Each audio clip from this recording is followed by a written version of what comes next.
kita, saya melihat dalam keterangan anak dari 19 Polisi Banten juga Pak untuk mewawancarai Pak Rasul, itu kaitannya dengan modul 3 dari demokrasi konstitusional itu tentang pengambilan keputusan dari Mahkamah Konstitusi.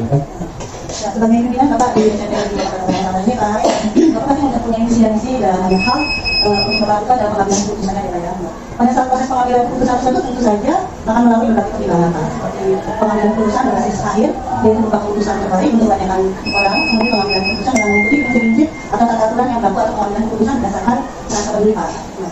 Selama ini Bapak harap bagaimana cara Bapak harap mau identifikasi kasus-kasus yang merupakan dilema etika atau keputusan moral Pak? Ya, terima kasih. Tentunya untuk mengidentifikasi daripada kasus-kasus ini, kita ada masukan-masukan daripada kasus-kasus ini. Otomatis kita kasus-kasus ini didata ringan dan berat. Jadi dengan adanya data-data tersebut, maka ya tentunya kita bisa menyelesaikan apabila keputusan itu tidak membutuhkan pertimbangan dari pengalaman yang akan kita putuskan.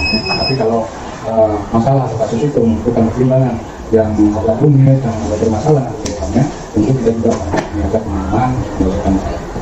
Yang pertama misalnya ada dua kasus Pak, sama-sama dua-duanya benar atau satu kali sama mengandung nilai kewajiban.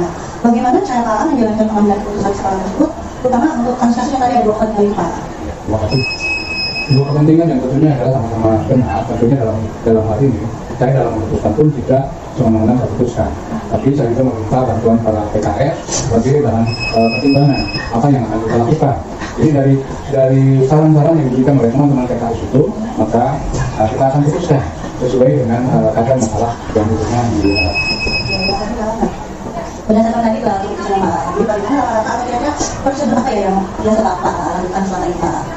Prosedur yang kita lakukan adalah kita mengklarifikasi daripada data atau laporan yang disampaikan dari setiap warga dari sekolah ini tentang kasus itu. Nah, dari data-data itu kita memastikan mana yang bisa kita selesaikan melalui PKS, melalui PP, atau yang tidak bisa diselesaikan oleh mereka dan kepala sekolah yang membutuhkan. Dan mereka itulah prosedur ini kita tentukan untuk kita putuskan keputusan itu sesuai dengan apa masalah yang terjadi. Terima kasih banyak Pak.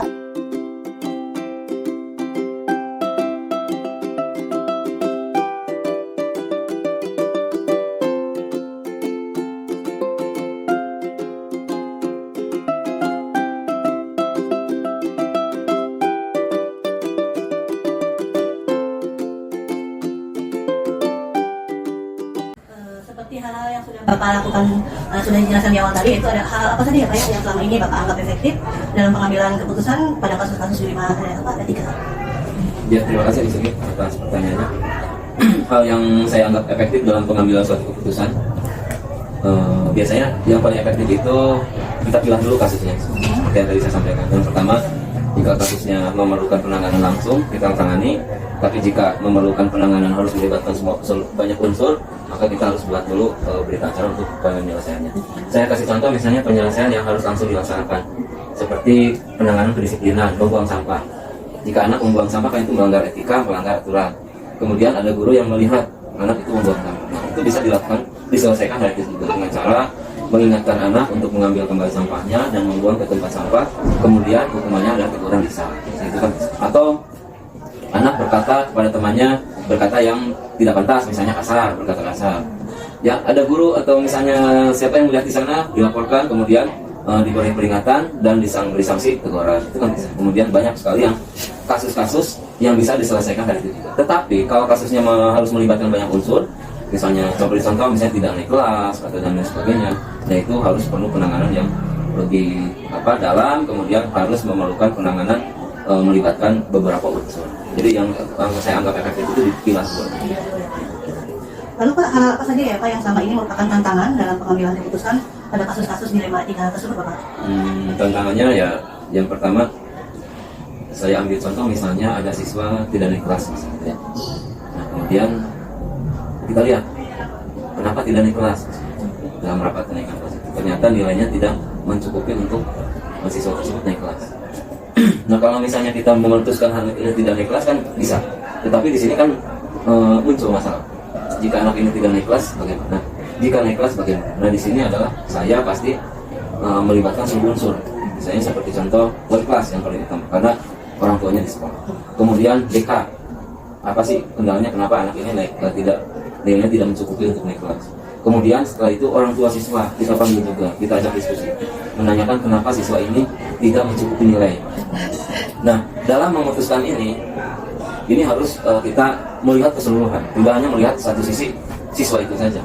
Saya ambil contoh misalnya seperti siswa ini atlet, memungkinkan nilainya kecil kalau siswa ini sedang mempersiapkan kejuaraan, sehingga siswa ini tidak masuk sekolah atau misalnya izin beberapa lama sehingga tertinggal mata pelajarannya, otomatis kan nilainya pasti kecil. Nah, tapi di satu sisi dia itu sudah berjuang untuk misalnya membela nama baik sekolah untuk kejuaraan. Jadi itu disitulah nanti setelah kita tahu permasalahannya, baik orang tua atau dari BK atau dari wali kelas, baru kita rundingkan bagaimana hasil dari keputusan bersama mengenai si anak apakah naik atau tidak. Itu hasil dari nanti keputusan bersama secara. Jadi belum tentu tidak naik kelas pun dan tidak lolos KKM nilainya naik kelas dengan melihat unsur yang tadi, misalnya karena ikut lomba atau dan Jadi dengan pertimbangan berbagai unsur, karena kita harus jangan memutuskan sesuatu itu karena masih siswa. Kemudian Pak, apakah Bapak memiliki sebuah jadwal tertentu misalnya untuk dalam sebuah penyelesaian kasus menerima etika tadi? Apakah Bapak langsung menyelesaikan itu Pak, seperti yang tadi sudah Bapak bilang ya, menyelesaikan? Atau ada bentuk prosedur seperti apa yang Bapak jalankan? Yang pertama, ya tadi saya sampaikan prosedur kalau menyelesaikan di tempat itu dan ringan-ringan saja yang bisa. Di kami itu ada buku namanya buku tatib. Di situ sudah ada aturannya. Pelanggaran ini seperti buang sampah misalnya. Nanti bentuk hukumannya adalah menegur atau teguran lisan atau teguran tulis. Itu pasti kan langsung. Tapi ada juga yang kasus-kasus yang harus melibatkan banyak unsur, dan di sini harus didiskusikan. Jadi mengenai jadwalnya pasti ada jadwal karena ada SOP. Saya kalau seperti ini banyak masukan dari bimbingan konseling karena mereka itu mempunyai keahlian untuk menyelesaikan kasus-kasus. Baik Pak Lukman, terima kasih banyak atas waktunya Pak, maaf mengganggu ya Pak. Semoga selalu diberikan kesehatan ya Pak.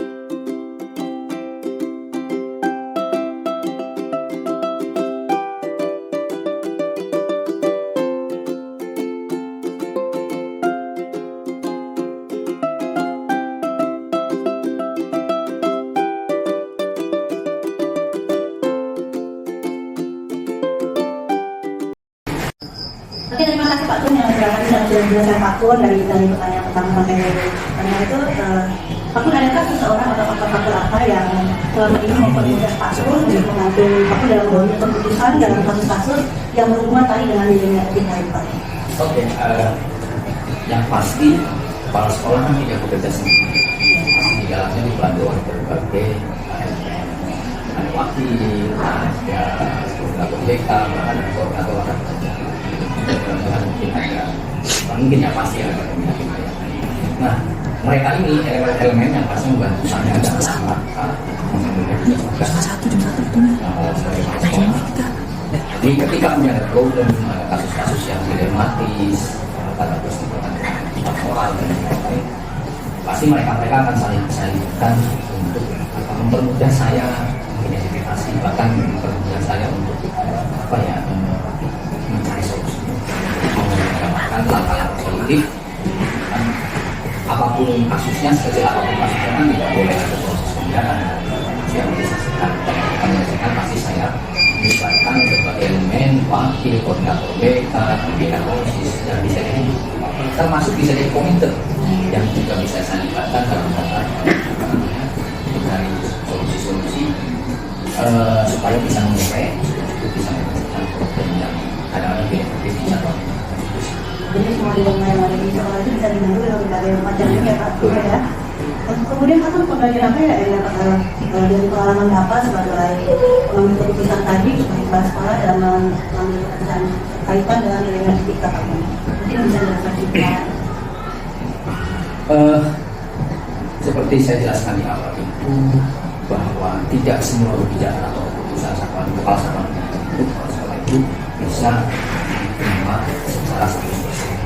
Memang kalau sudah menjadi keputusan kan sifatnya universal dan betul. Tapi bisa jadi keputusan itu kan bisa menimbulkan probabilitas. Itu hukum alam sih. Oleh karena itu sebagai bahan pertimbangan nanti untuk membuat keputusan ke depannya, pasti sebagai referensinya ketika saya mengambil sebuah keputusan atau kebijakan pasti dipikirkan jauh-jauh diestimasi kira-kira keputusan yang saya ambil ini nilai positifnya apa saja, nilai negatifnya, sehingga bisa terantisipasi.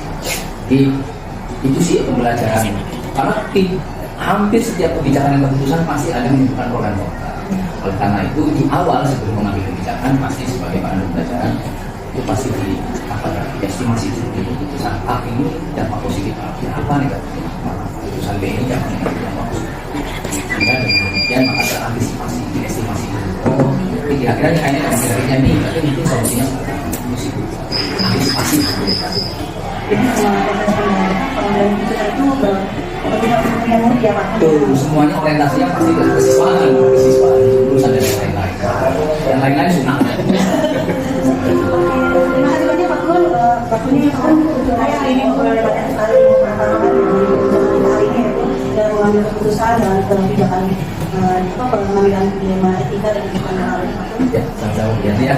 Semoga Bapak sehat selalu ya. Amin ya Pak. Sukses selalu ya. Amin. Sip, tetap semangat.